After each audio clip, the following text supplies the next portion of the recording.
Anthony S. Jackson here. Before we start, a quick note for context. The ideas in this video come from my books, Quiet Confidence and LeadershipOS, which present leadership as an operating system, rather than a set of behaviors. It is written for leaders who already carry responsibility and want their organizations to function without constant personal intervention. If this way of thinking resonates as we go, the book simply gives you the full architecture behind it. I keep getting a version of the same question, usually from thoughtful managers who are trying to do the right thing. Does your advice mean managers shouldn't stay technical or keep developing their technical skills? And the answer is clear. Remain technical. But managers should never be on the critical path. Before answering fully, it's worth noting the tension that underlies this question. For many managers who came up through engineering, technical contribution is not just a skill. It's where credibility, safety, and self-trust were first earned. So when someone hears "don't be on the critical path," it can quietly register as step or become irrelevant. That reaction is understandable. What follows is not an argument against staying technical. It is a distinction about where technical skill creates leverage once leadership becomes your primary responsibility. The fact that this question feels controversial is itself revealing. When managers are expected to deliver on schedule, it often signals deeper structural ambiguity about whether the organization wants leaders or more engineers. And that ambiguity creates pressure rather than performance. For managers who built their identity on technical excellence, this tension can feel personal, but discomfort should not dictate how the role is designed. Managers should remain technically sharp to preserve judgment, credibility, and decision quality. Because leadership without fluency quickly degrades into opinion. They should stay off the critical path and avoid committing to delivery, because management work is interrupt-driven and will always override execution. Any system that relies on managerial heroics as a backup implementation strategy is quietly unstable, brittle, and slow. Staying technical is about judgment, not output.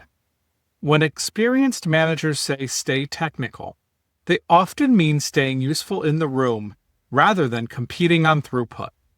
Staying technical means understanding architectural trade-offs well enough to ask good questions, recognizing real complexity versus poor framing, evaluating risk without everything being translated, coaching engineers without vague encouragement or authority plays, and detecting optimism bias, hand-waving, or accidental overcommitment.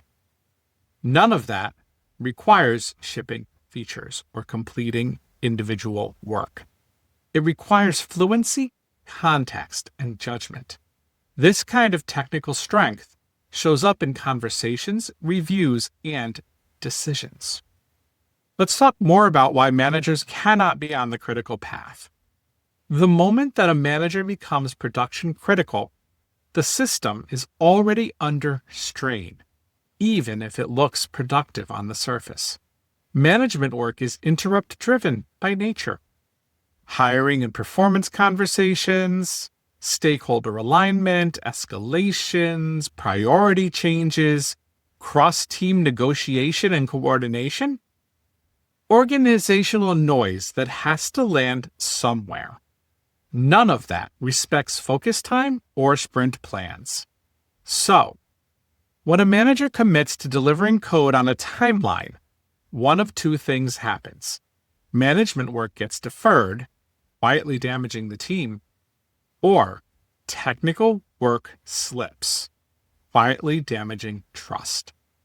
Oftentimes, both of those happen at once. This is not a discipline problem. It is a structural. The right mental model for interrupt-driven leadership. A useful analogy comes from incident response. An incident commander understands the system well enough to reason about failure modes, risk boundaries, and cascading effects. But their primary expertise is the process that keeps the system intelligible under stress. They remain technically fluent without trying to be the most specialized operator in the room, because their role is to maintain coherence rather than execute tasks. Once an incident is declared, the incident commander is deliberately kept off the keyboard, not because they lack skill, but because execution fragments attention and degrades situational awareness.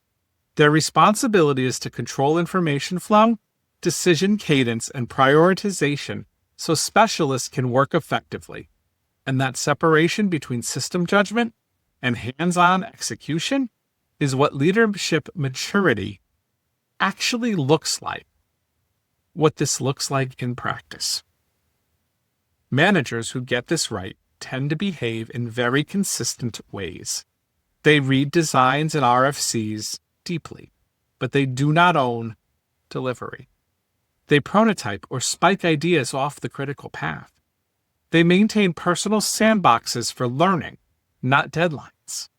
They treat any production contribution as optional and disposable. They assume their calendar will always win conflicts, because in reality, it does. This is not disengagement from the craft. It is respect for the role and responsibilities of management. Quiet confidence does not say, I am too important to contribute as an individual. It says the system should not depend on my heroics. Staying technical protects your judgment, while deliberately stepping off the critical path protects your team, because leadership is ultimately about creating capacity, resilience, and trust, rather than demonstrating personal output. If this framing resonates, it reflects a broader body of work on leading engineering teams with calm, systems-level clarity rather than pressure and overreach. And that is the heart of quiet confidence and LeadershipOS. If you want to understand how your current leadership system is actually operating, I have a short scorecard that shows where your organization is structurally dependent on you and where it is beginning to stabilize on its own. You can find it at the link below.